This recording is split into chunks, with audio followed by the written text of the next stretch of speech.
Devotion number 17.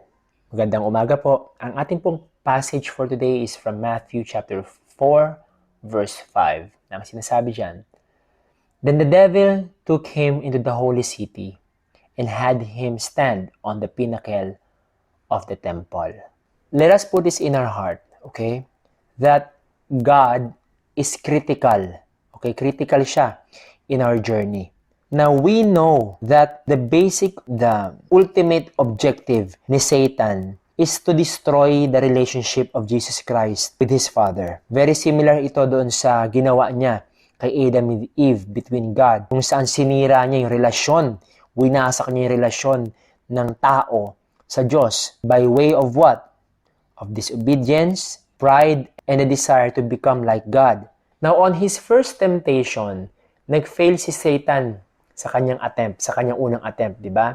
So this time, he tried to be crafty, okay? Or clever. Mas ginalingan niya ngayon. Now here, Satan attempted to use the scripture. Gumamit na rin siya ng Biblia. Gumamit na rin siya ng scripture para mag-fail or para mag-attempt to lead Jesus Christ to fail towards His mission. So unang attempt niya, sinubukan niyang linlangin si Jesus na gamitin ng Panginoong Jesus ang kanyang kapangyarihan to turn that rock or that stone into bread. Pero nag-fail siya. Now, he is trying to tempt Christ, okay, na i-test ng Panginoong Jesus ang kanyang Ama. Kung nung una, tinetempt niya si Jesus na gamitin ito ang kanyang kapangyarihan, this time naman, tinetempt niya si Jesus na i-test ng Panginoong Jesus na gamitin ng Ama ang kanyang kapangyarihan. So, Satan, since alam niyang completely obedient or reliant ang Panginoong Hesus sa salita ng Diyos, gumamit tuloy siya ngayon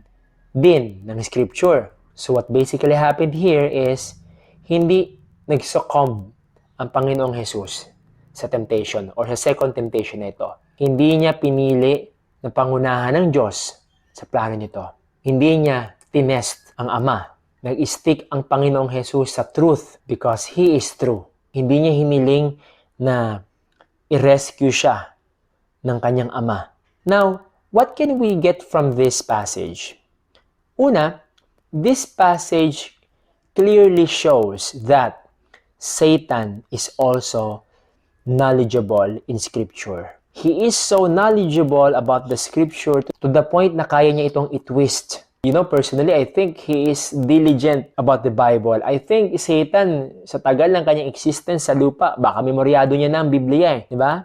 At dahil sobrang alam niya na to, kayang-kaya niya na itong gamitin na sandata sa kanyang maitim na balak, sa kanyang misyon na sirain ang buhay ng tao. Pero hindi gamitin ng tama, gagamitin niya ito ng baliktad. Okay? Iti-twist niya nga ito. So we have to always guard ourselves with this reality na ang Satanas ay may alam siya sa Biblia.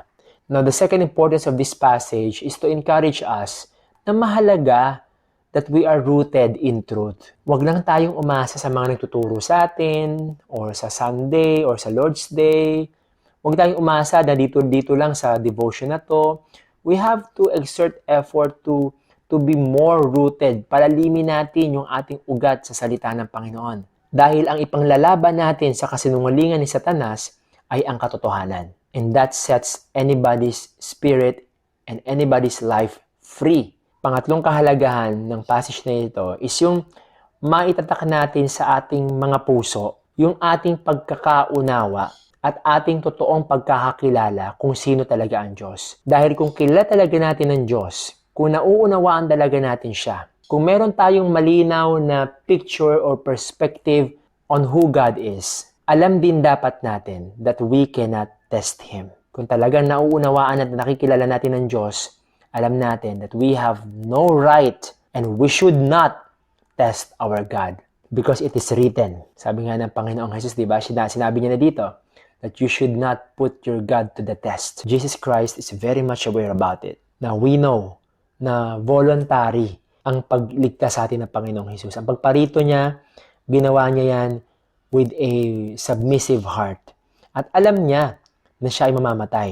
And alam niya rin na isi-save siya ng Ama sa kanyang kamatayan. But at this point in time, at this point dito sa panahon na to, na tinetempt siya dito, na ihulog niya ang kanyang sarili, Alam niyang hindi pa ito yung oras para iligtas siya ng kanyang ama. As Christians, as believers, we know that God will always rescue us. In any situation, He will always rescue us. Pero, hindi tama na tayo mismo ang maglagay ng sarili natin. Okay? Maniwala tayo sa bulong ng kalaban na itempt natin ang Diyos natin by way of putting ourselves sa mga situation na hindi maganda. No wonder why a lot of people committed suicide. And some of those cases, I believe, na may mga tao na before they committed to kill themselves, they also prayed. They also seek God's help, but they did not find one. Bakit? Because you cannot test God. You cannot jump in a cliff and then expect that God will save you.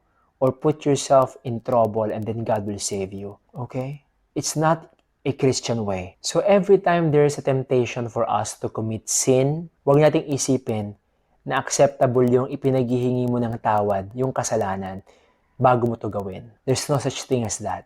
God will not rescue you if you put yourself deliberately on that situation. Of course, the will of God will still prevail.